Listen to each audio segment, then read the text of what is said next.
আমার বন্ধুগণ, আমি আমার ঈমান থেকে কথা বলি, কোরআন এবং হাদিস পড়ে যতটুকু আল্লাহ বোঝার তৌফিক দিয়েছেন সেই কথাগুলি পেশ করার জন্য চেষ্টা করি।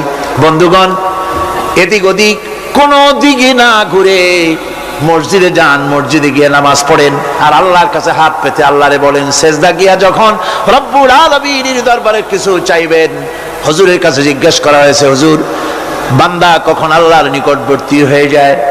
আল্লাহর নবী বলেছেন, বান্দা যখন সেজদা দেয় তখন বান্দা একেবারে আল্লাহ পাকের কাছে চলে যায়। আল্লাহর কাছে চান, যা দরকার, ছেলে নাই, মেয়ে নাই, বউ নাই, অথবা চাকরি নাই, প্রমোশন চাই, ব্যবসায় উন্নতি চাই, যা দরকার কাকে বলবেন? মনটাকে পরিষ্কার করুন, আজকে মনটাকে সাফ করুন, সমস্ত দুর্বলতা থেকে মনকে উঠায় আনো, বিশ্বাস করুন, যা চাওয়ার, যা বলার সবটা আল্লাহর কাছে। কার কাছে? আমি তার গোলাম। আমি কার গোলাম? আল্লাহ ছাড়া কারো কাছে আমার অভিযোগ তুলবো না, সবটা বলবো আল্লাহর কাছে। বলে দেখেন আল্লাহ পাক কিভাবে আপনাকে সাহায্য করেন। সুবহানাল্লাহ। ভাইরা আমার, আল্লাহ রাব্বুল আলামিন রাসূল করিম সাল্লাল্লাহু আলাইহি ওয়াসাল্লামকে বলেছেন, ফাইদা ফারাগতা ফানসাব ওয়া ইলা রাব্বিকা ফারগাব। যখন তুমি খালি হাত হয়ে যাবে, দাঁড়িয়ে যাবে এবং তোমার রবের কাছে মিনতি জানাবে, কিছু যখন থাকবে না, তোমার রবের কাছে দাঁড়ায় যাও আর তার কাছে মিনতি জানাও, তোমাকে আল্লাহ ভরপুর করে দিবেন। ভান্ডের কোনো অভাব নাই। আমাদের ভান্ড হচ্ছে যত দেব তত কমবে, আর আল্লাহর ভান্ড যত দেয় তত সমান সমান থাকে, মোটেই কমে না। সুতরাং দয়াল বাবা, বাবাজান, কেবলাজান বাবা কি যে কবে আর কি করবে দিশা করতে পারে না। গান বাজনা, তারপরে গোসল শরীফ, কি জানি হাবিজাবি শরীফ, কোন শেষ বেদাত দিয়ে ভরে গেছে। এগুলি বিশ্বাস করবেন না, বিদআত খারাফা, এর সাথে মুসলমানের কোনো সম্পর্ক নাই। গান বাজনার সাথে মুসলমানের কোনো সম্পর্ক। হাতে কতগুলো ঢোল নিয়ে তারপরে মাজারের কাছে গিয়ে ঢোল বাজায়, কবরের কাছে, মাথায় কতগুলো চুল, দাঁতে ময়লা, মোষগুলা ঠোঁট দুইটা ঢাইকিয়া দাড়ির কাছে এসে পড়ছে। হায় হায় রে, এই রকমের মোষ আমি মাঝে মধ্যে চিন্তা করি যে দই খায় কেমনে এরা, গাঁজা মদ খাইয়া এগুলো মাজার মধ্যে গিয়ে পড়ে থাকে, আর কি জানি আছে ওইটারে ঘষে আর বলে মদিনা যাব কেমনে, মদিনা যাব কেমন। তুই মদিনা যাবি কেমনে? মদ খেয়ে গাঁজা খেয়ে তুই যাবি মদিনায়? একটা কথা হইল? তোর নাপাক কদম আল্লাহ পাকের আরদে মুকাদ্দাসে উঠতে পারে না। বদকার, জিনাকার, শারাবি, কাবাবি, আল্লাহ পাকের নাফরমান, কতগুলা শালু কাপড় গায়ে দিয়া মাথায় কতগুলা চুল রাখিয়া তারপরে গ্রামের নামে শরীফ। আশ্চর্য কথা, এই গ্রামের নাম শরীফ, ওই গ্রামের নামের মাথায় গিয়া শরীফ। শরীফ তো মক্কা শরীফ, মদিনা শরীফ, কোরআন শরীফ, হাদিস শরীফ। আর শরীফের দরকার নাই। শরীফের জাত মারছে গ্রামে গ্রামে শরীফ লাগাইয়া, কর্ণফুলী শরীফ, চন্দ্রকোনা শরীফ। আশ্চর্য কথা, শরীফ শব্দের একটা ইজ্জত থাকা উচিত, ঠিক কিনা কন? আপনাদেরকে সতর্ক হতে হবে। আনুগত্য এবং গোলামি সকল ব্যাপারে আল্লাহ পাকের করতে হবে, চাইতে হবে কার কাছে? আল্লাহর কাছে। আমার এই কথা আপনাদের মনে আছে কিনা জানি না। সম্রাট শাহজাহানের সময় এক ফকির, এক ভিক্ষুক ভিক্ষা করে বেড়াতো।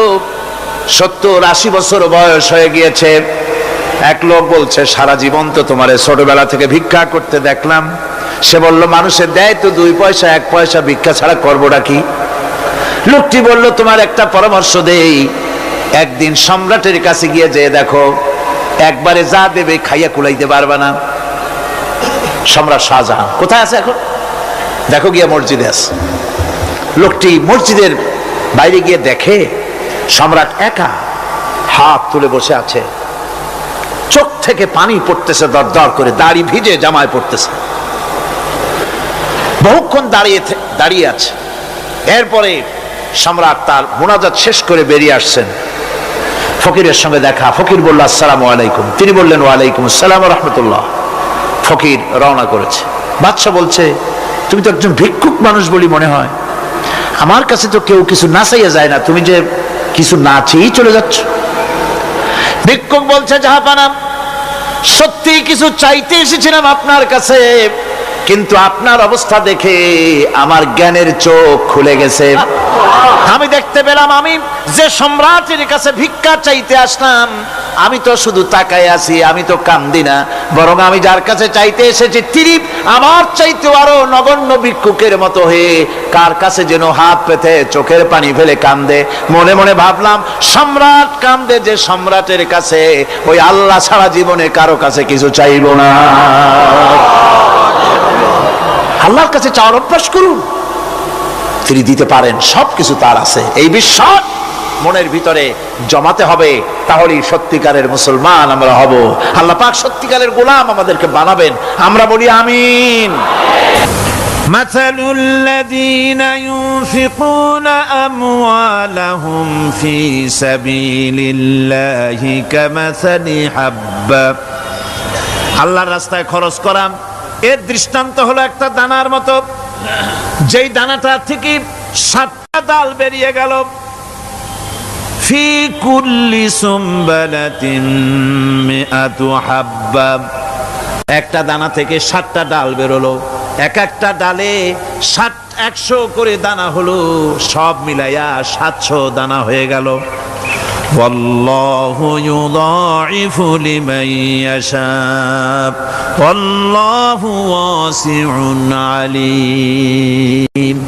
আল্লাহ পাক বলেন, এই পৃথিবীতে একটা দানায় 700 দানা যে আল্লাহ রব্বুল আলামিন তোমার হাতে ধরায় দিলেন, সে আল্লাহ পাকের ব্যাংকে যদি টাকা জমা রাখো, আল্লাহর রাস্তায় যদি খরচ করো, 700 গুণ বাড়াইয়া আল্লাহ তোমার হাতে ধরাইয়া দিবেন। আল্লাহু ইউদাইফু লিমান ইয়াশা, আর আল্লাহ ইচ্ছে করলে এর থেকেও বেশি তোমাকে দান করবেন। সুবহানাল্লাহ কোন জোরে। আর এই দান করতে হবে মরার আগে। কোন সময় দেবেন কোন? আমার দেশে বহু মুসলমান আছে যারা বলে, হুজুর আসি আপনাদের পিছনে, যা বলেন আসি, জীবন দিয়া দেব। এরা খুব চালাক, জীবন দিতে চায়, মাল দিতে চায় না। আল্লাহ তো আগে জীবন চায় নাই, আল্লাহ আগে কি চেয়েছেন? কন্যা আল্লাহ আগে কি চেয়েছেন? আল্লাহ চেয়েছেন মাল। وَتُجَاهِدُونَ فِي سَبِيلِ اللَّهِ بِأَمْوَالِكُمْ وَأَنفُسِكُمْ